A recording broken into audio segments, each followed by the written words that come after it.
thanks for swiftly running through the slides, and therefore we will go straight to Daniele and Caroline, who are going to run us through the funding opportunities which are currently open. Daniele, please.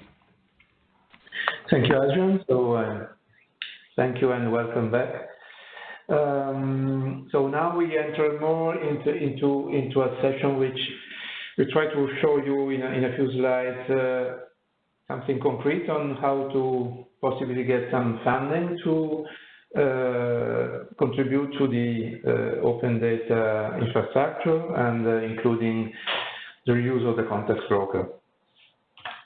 So first of all, a few points on the call. I'm not sure I can manage the slides from this side, but maybe you can make them go forward. I only have a few of them, so because it's not working now. Maybe you can just go to the next slide and control from your side the few ones for this presentation. Thank you. So we just published under the CEF work program 2019 a call for proposals. Was published a week ago on the 4th of July.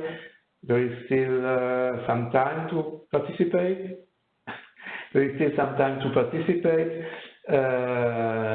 Proposals should be submitted by mid-November. So it's time to, if you are interested, to start and give a look to what we are looking for.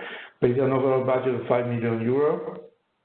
We do not specify anything special on the size of individual proposals. Let's say that we can expect an average of, let's say, up to €500,000, but there is really no threshold in both directions. What is important is that a proposal requires funding which is adapted to the kind of activities which are proposed. As for any call for proposal, there is a co-funding rate, and this is also something which is embedded in the several programs, so we can finance up to 75% of the eligible cost of an action.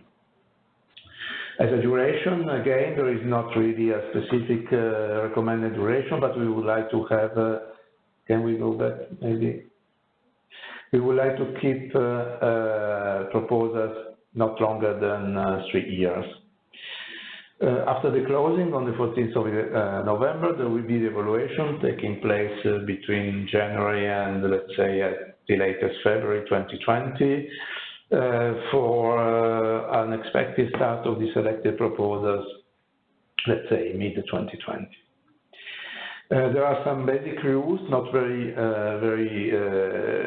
limiting, but still a few basic rules on the composition of the consortia. The minimum is 2 entities.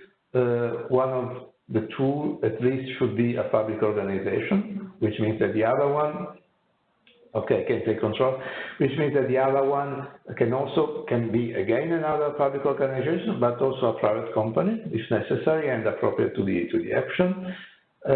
And they should be based in at least, well, of course, in one member state, these options. So there is no need to have a consortium made of more than one country, even if, of course, that's also something which can be interesting and, in a way, considered in the right way, especially if this is consistent with the kind of action that is proposed.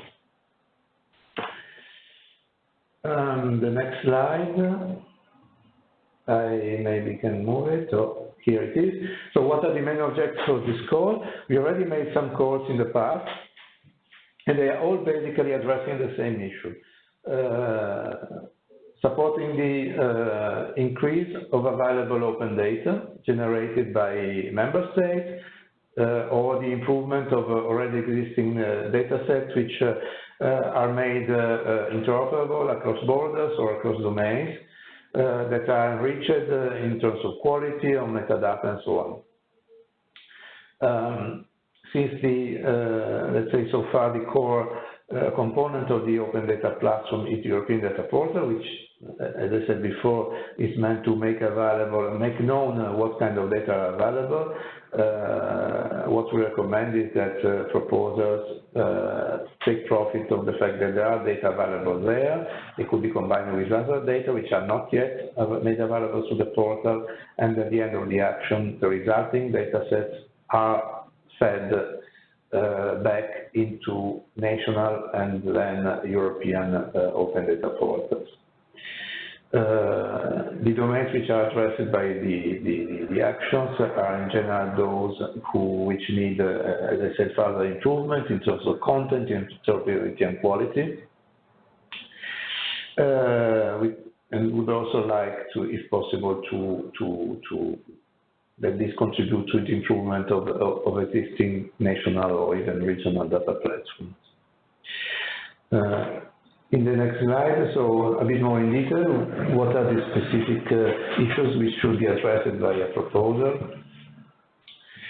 Support the deployment of new innovative services, so making available data sets or real-time data, and here is where the context broker may play a good role. Data sets should be made available, data sets should be made available then through application program interfaces,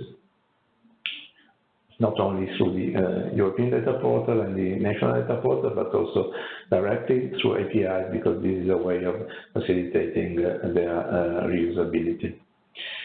The harmonization is a key issue, as I said, and what is important is that this harmonization, this improvement of the reusability is not only addressing the technical part, so making data, standardize them, reusing or using standard data models, for example, but also making them available in a way that reuse is facilitated in legal terms, which basically means associating this data with appropriate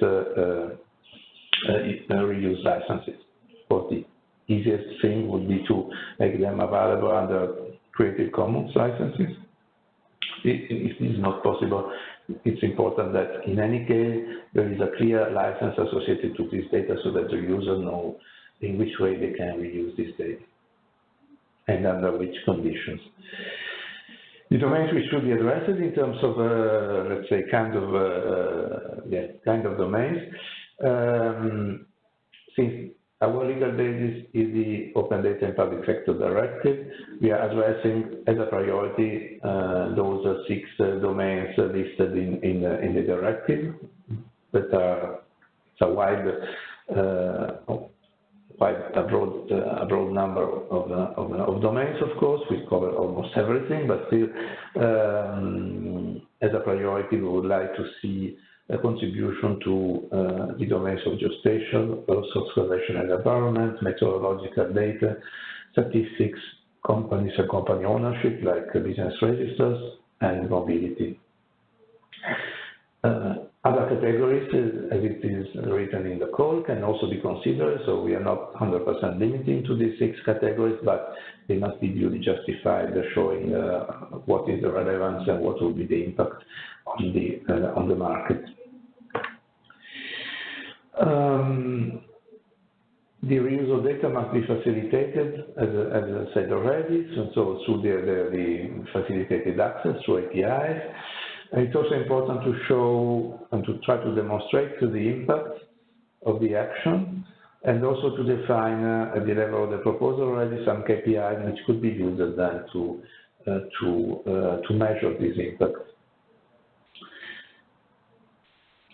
As a condition which would be an obligation towards selected actions, the data sets which are generated by the proposed actions, which will become projects, we need at the end of the process to be made discoverable and available through one or more of the member states open data portals, of course, depending on the geographic coverage. And therefore, since the European Data Portal is harvesting the national open data portal, they will also be made available through the European Data Portal. And metadata associated to this dataset should be made compatible to the CNECT AP application profile for metadata. There is also a possibility, which is written in the code, that support can be used to further, let's say, support already mature open data infrastructure within one or more member states. To go a bit more in detail now on what is or what could be the role of the context broker in this call, and now I leave the floor to Caroline, which we enter a bit more in detail in the technicalities of how the context broker can be used or reused within a proposal. Thank you, Caroline. Thank you, Daniele. So indeed, this call is obviously much broader than about context information management. So here in this slide, we explain how the context broker can play a role. So that is to say that if the proposal that you have addresses real-time data aspects, then in this case, the CEF context broker building block is the privileged solution that you should be using. And we see, concretely, we see this use of the context broker in two different ways. The first one is really deploying a context broker solution, meaning, of course, to be compliant with the NGSI specification, and there you can use our range of services as Adrien described them earlier in this webinar. Or you can also upgrade an existing solution that you have in place in the domains of smart city or Internet of Things, IoT, yes, and in this case, of course, also to be compliant with the specification. Thank you. Yes, and also to conclude, a few pointers to more information. First of all, for those who are interested to know even more on the call, tomorrow there will be a virtual info day organized by INEA, which is the European agency managing the calls on behalf of the European Commission. So tomorrow, between starting from 10, there will be an info day where you can learn, first of all, much more in terms of how you can submit a call, what are the, let's say, the administrative issues that you have to take into account, how to do it, the electronic submission. And then the call is also addressing other topics, but towards the end of the info day, there will be also a more extended session explaining even a bit more on the content of the call on open data. And then there are some sources of information on the internet, of course. The web page referring to the call with all the what you need to submit a proposal. Some basic and reference documents, so the text of the open data directive, some guidelines, some other useful information to understand better what is the European policy on open data, which is, I think, an important background to prepare a good proposal.